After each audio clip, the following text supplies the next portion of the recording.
इस कन्यादान के आयोजन को व्यवस्थित रूपरेखा देने के लिए अंतिम बैठक रविवार को सिंधु पैलेस शंकर नगर रायपुर में रखी गई। सेवा पथ संस्था के मीडिया प्रभारी विक्की पंजवानी ने बताया कि इस बैठक में प्रदेश भर से आए सिंधी पंचायत के मुखिया और वरिष्ठ समाज सेवियों के मार्गदर्शन में बहुमूल्य सुझावों पर विचार विमर्श कर कन्यादान आयोजन की तैयारियों को लेकर अंतिम रूपरेखा तय की गई।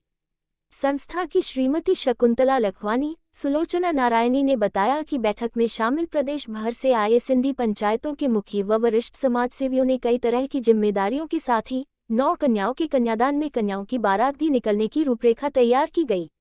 संस्था के सेवादार संजय लालवानी, अनिल नैनवानी, रवि पंजवानी ने बताया कि इसी तरह युवा विंग की किसी टीम को रेलवे स्टेशन से बारातियों को लाने, किसी टीम को मेहमानों को रुकने की जगह, दूल्हों को शादी में देने वाले उपहार की, भोजन की, बारात में बैंड बाजा और डीजे व्यवस्था की जिम्मेदारी दी गई। इसी तरह महिला विंग की टीम में प्रिया नेभानी, रेखा वाधवानी को दुल्हन के श्रृंगार मेकअप की, किसी टीम को लेडीज संगीत की व्यवस्था के साथ साथ दुल्हन को शादी में देने वाले उपहार स्वरूप आशीर्वाद की जिम्मेदारी दी गई। इस बैठक में वरिष्ठ समाज सेवियों के साथ साथ युवा विंग और महिला विंग की टीम ने कन्यादान में सभी तरह की व्यवस्थाओं की जिम्मेदारी आपस में बांट ली है, ताकि शादी के दिन किसी को भी कोई परेशानी न हो।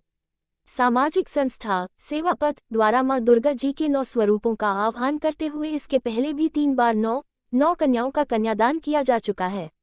सेवा पथ संस्था द्वारा इस बार भी 19 नवंबर रविवार को शुभ मुहूर्त पर चौथी बार 9 माता स्वरूपी कन्याओं का निःशुल्क कन्यादान बड़ी धूमधाम से अग्रसेन धाम में किया जाएगा। और किस तरह से आप लोग करेंगे? बड़े सौभाग्य की बात है कि 9 कन्यादान हम चौथी बार कर रहे हैं और हमारा उद्देश्य ये है कि जो बच्चे असमर्थ हैं या जो समर्थ हैं वो भी यहाँ पर आकर शादियाँ करें। दहेज के खिलाफ अपन एक मुहिम है और जो आडंबर हो रहे हैं, करोड़ों रुपए फूंक करके भी लोग शादियाँ कर रहे हैं, उस पर हम चाहते हैं कि रोक लगे और बिना किसी प्रकार का दिखावे के ये शादियाँ कराई जाती हैं। बच्चों के सारे अरमान पूरे किए जाते हैं, रिसेप्शन भी किया जाता है, माता की आरती की जाती है, लेडीज संगीत किए जाते हैं। बारातियों को 100 लाने की छूट है। उसका कारण यही है कि आप घर में जाकर कोई भी पार्टी फंक्शन ना करें, किसी भी तरह का आप कन्या पक्ष से कोई भी दहेज की डिमांड ना करें। और सबसे बड़ी बात है, इस बार हम लोग सारे अतिथियों ने, हमारे साथी प्रियजनों ने तय किया है कि इस बार हम 9 कन्याओं की आरती भी करेंगे। और इस कन्यादान का उद्देश्य ये भी है कि जिसको कोई कन्या नहीं है वो इस कन्यादान में आकर कन्या दान कर सकता है निःशुल्क और उस कन्या का पुण्य का लाभ ले सकता है।